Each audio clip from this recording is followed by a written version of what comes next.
Hello and welcome to another episode of How You Can Do It Too.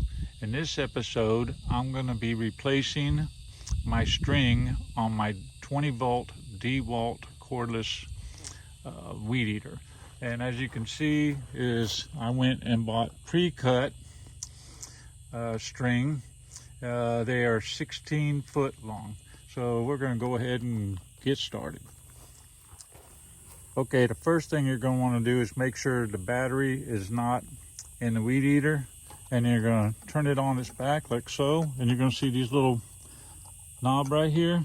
You're going to turn it clockwise, push down and turn it clockwise until it snaps, and you're going to pull it straight out like so.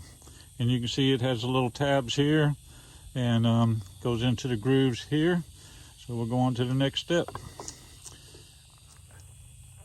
Okay, now I'm going to take this pre-cut line. You can see it has little tabs on it, and this is Dewalt string. Holds up very good, but I'm going to divide it in half. Just pull both strings out until I have 2 equal halves, and that way I have a center point. Okay, the easiest way to get the center point, as you can see, I put the pre-cut string around something, pulled it tight, and that way it was able to give me the two ends and give me my center point. Okay, now that I got my center point, a little loop here, you can see right here where it says which direction to wind the string, and you're going to see these notches. There's actually on both sides and the center. I'm going to stick that loop in like that and start winding in a direction that it tells me to go, like so. Can you see that? And I'm just going to keep winding it, trying not to get it tangled up. And I'm going to keep doing that. Oop, look at there. I'm going to keep doing that, and I'll be right back. Okay, and as you can see, I've been rolling it on both spools, the upper and lower, and I'm almost to the end. So what now I'm going to do now is I'm going to grab a hold of this loop, and I'm going to stick one in this notch here. And then I'm going to see if I can't go all the way around to the next one.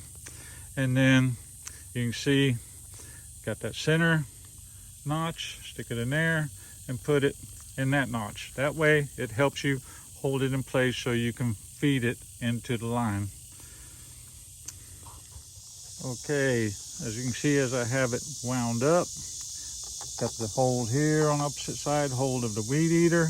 I'm going to take one side and feed it in one hole.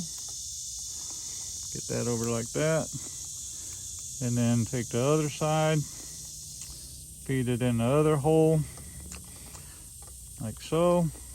And then what I'm going to do is I'm going to push down, find a little notch. That's where it goes on. And then I'm going to click it until it locks in to the notch, and you'll see the little white notch there. It's not coming off. Now what I'm going to do is kind of pull it so it comes off of those two notches, and there you go. We have it there, right there. And I'll go ahead and trim the excess off. You can see where it hits the blade here, which it'll automatically do it when it comes around. That's actually what this is. It cuts the blade when it's too long when you're hitting it. But hey, I hope this helped you. And remember, if I can do it, you can too. Have a good day.